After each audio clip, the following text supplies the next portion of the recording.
Hello everybody, welcome back to episode 72 of Talkoffamepod podcast with your host Kyliemontigney. And we're so excited to have on singer-songwriter Erin Grant. Thanks so much for coming on, Erin. Thank you so much for having me. Of course. So you are a singer-songwriter. What made you want to start doing that and basically being in this industry? I knew from a really young age that I wanted to be a singer-songwriter, and kind of started in church. And after I realized that I could sing and be on a worship team and kind of lead a crowd, I realized that I wanted to branch out and do it in the secular music world as well. And so I thought country was kind of the way to do it. I was very drawn to country music. I've grown up listening to country music. And so, yeah, it started young. Probably through church is the best answer to that. Yeah, that's awesome. Like, but since I was young, I basically kind of had a similar thing to you. Like, I always knew I wanted to be an entertainment industry, but I didn't know exactly entirely what I wanted to be exactly. Yeah. Like as I got older and during quarantine, I was like, I'm bored. I'm tired of watching TV. Like, yes, I can't do anything. Like, I'm bored. Like, I'm tired of doing living like this. And plus, I thought quarantine was gonna last for a couple of weeks. I thought, oh, it's okay to rest for a couple of weeks, not a big deal. And now it turned to a 2-year thing. I'm like, I'm sick of this. Like, I don't know how long this is gonna last. Like, I'm tired of kind of living like this. I need to do something for myself and just get out of my butt and just kind of do something for myself. And then I started this podcast as a little kind of fun thing to do and kind of as a joke, and never took it seriously at first. I was like, oh, it's gonna be like the easiest thing ever. Like, this is gonna be the easiest thing I ever done. Like, let's do this. And now like a year later, I'm like, this is really hard. Yes.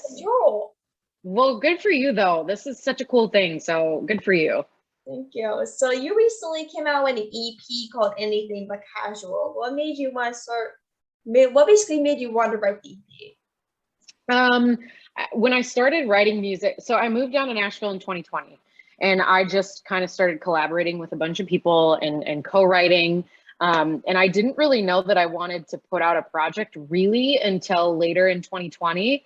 And I kind of started getting like a big catalog of songs, and I'm like, I think I want people to hear these, like, besides myself.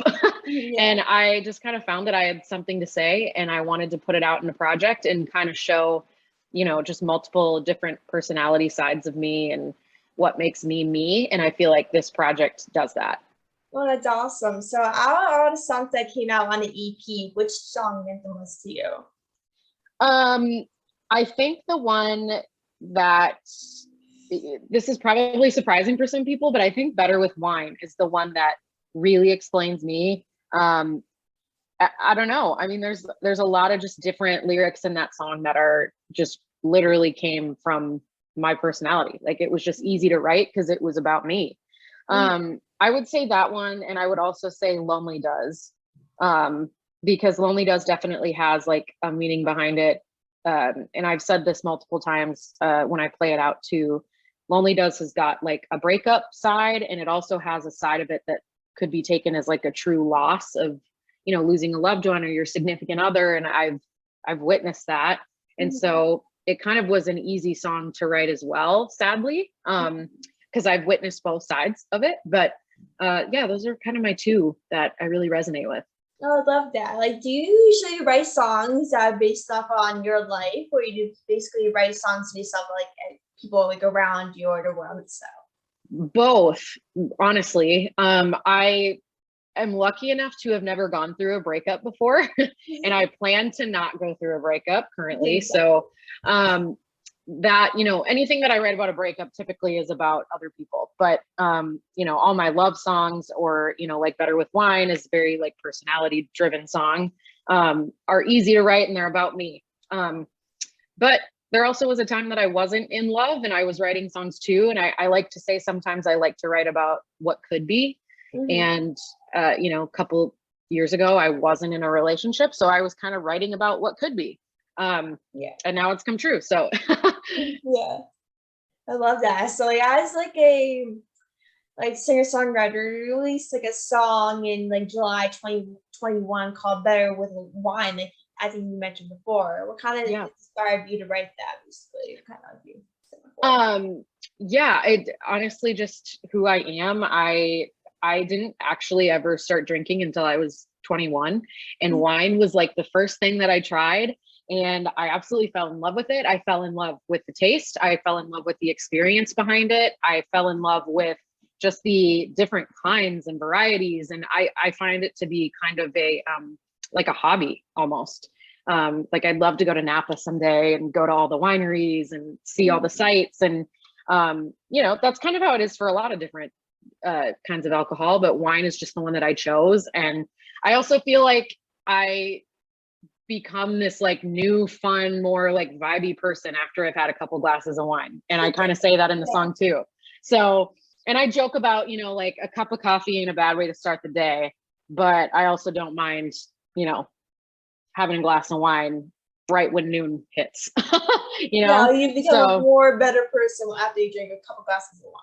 Yeah. And honestly, sometimes it's like hard to put it that way because I don't want people to think that I feel like I'm better when I drink. That's not necessarily how I play it. Cause I've gotten so much hate from this song as well. Oh. Yeah, people don't love that I talk about getting better after I've had a couple glasses of wine, but I don't mean it that way. I mean it in the sense of like wine is an experience for me, and I don't get better. I don't feel better. I just like my personality brightens, you know. Yeah. It's not that kind of clicks on you. Right. Like I don't want people to ever think of it as something negatively. It's supposed to be something super fun and, you know, kind of flirty, and yeah. Yeah, exactly. So like when you're writing a song, do you usually focus on like the lyrics first or like the music? Yeah, that's a great question. I love this question because honestly it varies, but I typically always try to come in with a title or an idea, and then we kind of have it flow from there. There have been times where I've gone into a room where I have like a line and I'm like, I want this line in a song. What could we do with it? But I would say I prefer to start with a melody. It's easier for me to have like a melodic sound first. Absolutely. Like for every singer-songwriter I talk to is really like different for everyone because like it's really different for every song that you usually write. Because like one time you figure out like, oh, I should really kind of write specifically about this song or what Yeah. about this position in my life, or I should really name this song this based off of like a movie that I enjoy or something that you Right. enjoy. Right. And so like is there any kind of songs or like, projects that you're currently working on kind of trigger to like some like that kind of trigger your life into naming the specific lyric or like song? Yeah, I mean, there's definitely, I would say there's artists that I look up to that really help me get inspired. Some of those artists are Bruno Mars, Maren Morris, Chris Stapleton. Kind of one of the newer ones I've been like dying over recently is Cassie Ashton. And she's kind of up and coming, and man, her lyrics are so cool and her voice is so cool. So I would say if I really want to get inspired or get, you know, a refresh, I tend to try to listen to the artists that inspire me. Yeah, no doubt, no doubt. Yeah. So this question is kind of like similar to what you were kind of saying before. But do you have anyone that you kind of look up to as a little singer-songwriter, or just kind of Yeah, I would say Maren Morris is my main girl that I really look up to for really everything.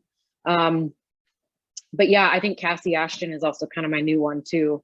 She's just super cool. I love her. I love her sound and her lyrics, but I also love just her personality. And I like that she's something super cool about her too is she makes all of her own clothing. Everything she wears, she makes. And thrifts and all that. I'm so into fashion. That's kind of my side hobby. Yeah. So yeah, cool. I love it. So I kind of look up to her in that sense too. Yeah. Yeah, absolutely. Like you said, you were like into country music earlier. Like you said, you like country music. Like who were like the artists that you kind of grew up with, like listening to country music and all that? Yeah, Keith Urban. I'm into country music, so I'm kind of wondering. Yeah, super cool. Keith Urban was a huge one. My dad is like the biggest Keith Urban fan, so he was always playing. Frank Sinatra was another one that was always playing around the house. He's not country, but just another musician. But yeah, I think Keith Urban's honestly the one off the top of my head that was always playing, and Eric Church too. Oh, really? Yeah. Keith Urban is such a big artist still today. He's been around since basically we were both were kids. He's been around for a long time. Yeah. Since before I was born, his first single came out, which is crazy. Yeah, really? Like, I know the same. Yeah, 99. Yep. Oh, really? I don't know how old you are, but I was born in 99. When were you born? 2006. Okay. Oh my gosh. Okay, I didn't realize how much you're so poised. Wow, you should be so proud. I would have never guessed that. Yeah, 99, his first single came out. So like really, I really how long Keith Urban came out his first song. I thought it was maybe a little late 90s or 2000s. Yeah. Oh my gosh, can't believe that. That's something new I learned today, of course. Yep. And so if you could kind of work with any like singer-songwriter, who would it be? Man, if I could write with anybody, I would love to like get in a room with Hardy. I love Hardy. I love like Liz Rose and Hillary Lindsay and Ryan Hurd. Ryan Hurd is Maren Morris's husband. He's a huge writer and artist as well. Yeah. Any of those people writer wise, I would love to be in a room with. If I were to like collaborate musically with somebody, I would love to do like a collaboration with Chris Stapleton or Dan and Shay would be a really cool one too. Yeah. Oh, absolutely, 100%. So, like, since kind of quarantine started back in like 2020, how much do you think has changed in terms of like songwriting since quarantine started? Oh man, I think so much has changed negatively and positively. I would say during quarantine, I tried super, super hard to not write online. I didn't want to get lazy. And I feel like a lot of energy and like good vibes are taken out when you're online with somebody. Like the face-to-face interaction is so huge, and being in the room physically with people. I just am like such an energy person, and I need to feel the room. And I don't mean that in like a weird voodoo way. Like I just am like, I don't know. I need the energy from real humans in a room. And I think it's way more inspiring than sitting on a computer screen and getting distracted with text messages or something else, you know, popping up. I mean, you're on a computer screen. There's a lot of distraction. So I think that's kind of one of the negative things is now I feel like people have this out of like, let's just Zoom, you know, we don't have to drive across the city to go meet up. So for me, that's like been kind of a bummer, is I've run into that a few times. But I think the positive thing is like nobody had anything to do. So there was so much writing and music making, more than ever, I think, because people were bored. Yeah, you know? Like, we had nothing to do. We couldn't leave the house. Yes. So I think you just didn't have a choice but to either like learn a new instrument or release a song or release a whole project or write with new people or write by yourself. That's one thing that I really did was learn how to just write a song by myself and take the time to like sit with myself and pour out some good stuff. So yeah. Exactly. Like that was like the biggest kind of part about basically quarantine stories that you couldn't connect with people in person. Right. Like face to face and connect with people because like due to quarantine, everyone was kind of scared about what like they didn't know like what the virus is, how dangerous it was, like once it first kind of started in the United States. Like it was everyone to be cautious and to stay home. And the mandates were way worse than it is now.